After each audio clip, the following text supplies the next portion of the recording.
Hello दोस्तों, मैं आपका भाई आपका दोस्त विजयपाल सिंह स्वागत करता हूं आपके यूट्यूब चैनल लक्ष्य द टारगेट में।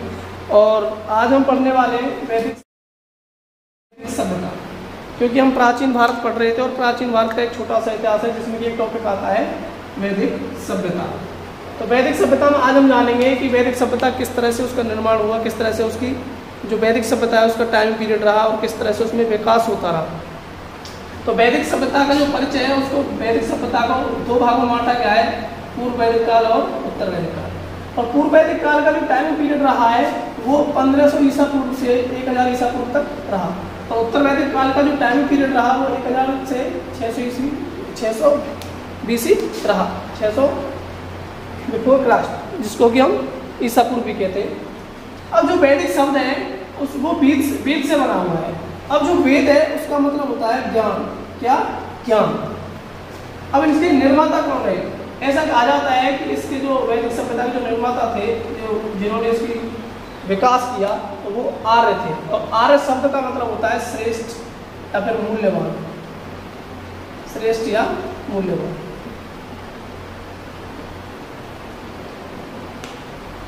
ऐसा माना जाता है कि जो आर्य थे वो बाहर से आए थे, हमारे भारत के नहीं थे, लेकिन भारत में आकर फिर उन्होंने अपनी सभ्यता का विकास किया।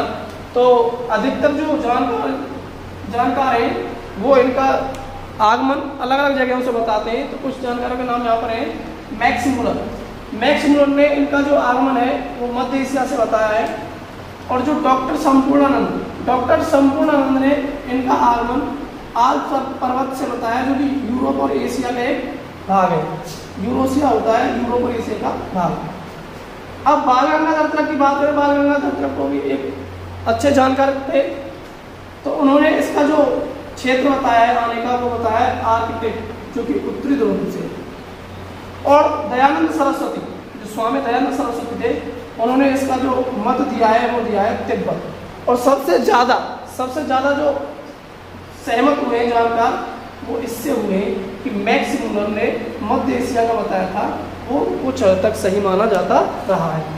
अच्छा, अगर बात करते हैं इसके स्रोतों की, इसके स्रोत की हमें क्या क्या जानकारी मिलती है, कहाँ से हमें इसके स्रोतों के बारे में पता चलता है कि इसका विकास किस तरह से हो रहा था।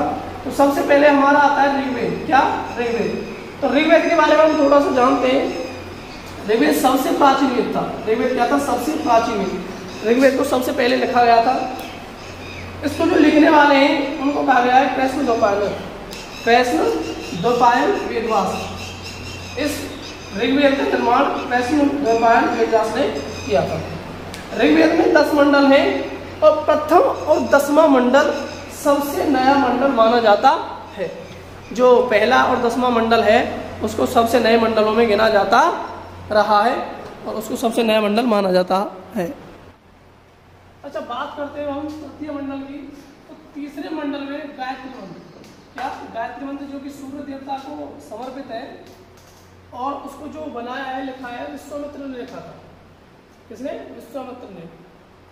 7वें मंडल की अगर हम बात करें तो उसमें दशरथ युद्ध, एक 10 राजाओं के बीच एक रावी नदी के किनारे पर युद्ध हुआ, जिसका वर्णन की हमें 7वें मंडल में मिलता है। 9वें मंडल की अगर हम बात करते हैं तो 9वें मंडल में सोमदेव, जो कि वनस्पति के देवता थे। किसके? वनस्पति के देवता थे, उनका हमें वर्णन मिलता है। और अगर बात करें हम 10वें मंडल की, तो 10वां और सबसे जरूरी मंडल था, उसमें हमें वर्ण व्यवस्था के बारे में जानकारी मिलती है। वर्ण व्यवस्था होती है जो समाज था उसको किस किस वर्ण में बांटा हुआ था, किस तरह से ब्राह्मण, क्षत्रिय, वैश्य, शूद्र। उसमें जो समाज था उसमें ब्राह्मण, वैश्य, क्षत्रिय, शूद्र की अवस्था में लोग बटे हुए थे। और जो सबसे प्रथम जो उच्च पद था वो ब्राह्मण का था। अब बात करते हैं सामवेद। दूसरा जो वेद आता है हमारा, दूसरा वेद सामवेद। सामवेद का क्या है? साम का अर्थ होता है संगीत। साम का अर्थ क्या होता है? संगीत। तो इससे हम समझ सकते हैं कि ये संगीत का वेद था। और जो संगीत के बारे में जानकारी मिलती है वो हमें सामवेद से मिलती है। अगर बात करते हैं हम तीसरा वेद यजुर्वेद की, तो यजुर्वेद यज्ञ विधियों का वर्णन, जो यज्ञ में होने वाली विधि थी, यज्ञों में होने वाले मंत्र थे, उनका वर्णन हमें यजुर्वेद में मिलता है। और यजुर्वेद को गद्य व पद्य दोनों में लिखा गया है, जिसको कि हम एक कविता की तरह भी पढ़ सकते हैं और एक कहानी की तरह भी पढ़ सकते हैं। अब बात करते हैं अगर हम चौथे वेद, जो हमारा अंतिम वेद था, उसकी अगर हम बात करें तो अथर्ववेद में आता है जादू टोना। जो चौथा वेद था वो था हमारा अथर्ववेद, और उसमें हमें जादू टोने के बारे में जानकारी मिलती है। और जितनी भी जो पिशाची शक्तियाँ थी उनके बारे में हमें इसमें से जानकारी मिलती है। अथर्ववेद को ब्रह्म, जो कि सबसे श्रेष्ठ, अथर्ववेद को ब्रह्म वेद या फिर सबसे श्रेष्ठ वेद भी कहा जाता है। अच्छा, अब हम करते हैं पढ़ने वाले व्यक्तियों के बारे में बातें कि इन वेदों को पढ़ने वाले व्यक्तियों को क्या क्या कहा जाता था। सबसे जो मेन टॉपिक है, जो सबसे ज्यादा प्रश्न आते हैं वो यहीं से आते हैं। सबसे ज्यादा जो प्रश्न आते हैं वो यहीं से आते हैं। तो जो ऋग्वेद था उसको पढ़ने वाले को होत कहा जाता है। क्या? होत। सामवेद के पढ़ने वाले को उद्गाता कहा जाता है। यजुर्वेद के पढ़ने वाले को अर्जुन कहा जाता है, और अथर्ववेद को पढ़ने वाले को ब्रह्मा या फिर ब्रह्म कहा जाता है। अच्छा, उसके बाद जब हमने इतना सारा कुछ पढ़ लिया तो उसके बाद अब बात करते हैं सामाजिक व्यवस्था की कि सामाजिक व्यवस्था कैसी थी। तो अब देखते हैं सामाजिक व्यवस्था। तो वहां पर हमने इसको छोटे में ही लिखा है शॉर्ट में, जिससे कि आपको जल्दी से याद हो जाए, वरना इसको बड़े में लिखने पे 2-3 क्लास हो जाती। तो हमने इसको एक ही क्लास में कवर करने की कोशिश की है। वहां पर स्त्री शिक्षा, जो वैदिक सभ्यता थी उसमें स्त्री शिक्षा थी या नहीं, किस तरह से थी। तो वैदिक सभ्यता में स्त्री शिक्षा थी, हाँ थी। बाल विवाह, अगर हम बाल विवाह की बात करते हैं, जो बच्चों का, छोटे छोटे बच्चों का, और पर्दा प्रथा वैदिक सभ्यता में थी या नहीं। तो वैदिक सभ्यता में पर्दा प्रथा और बाल विवाह नहीं थे, क्योंकि ये जो व्यवस्थाएं हैं ये हमारे देश में ब्रिटिश लोगों के आने के बाद शुरू हुई थी। जब ब्रिटिश लोगों ने हमारे जो छोटे बच्चे बहन बेटी थी उनका शोषण करना शुरू कर दिया, तब से हमारे यहाँ पर ये बाल विवाह और पर्दा प्रथा शुरू हुई। उसके बाद बात करते हैं गाय। गाय जो था उसको एक पूजनीय पशु के रूप में वैदिक सभ्यता में माना गया, और उसको अगण्य कहा गया। क्या? अगण्य, ना मारे जाने वाला पशु। गाय को अगण्य कहा जाने लगा। सबसे इसको आप याद रख सकते हैं, ये भी मेन आता है सोमरस।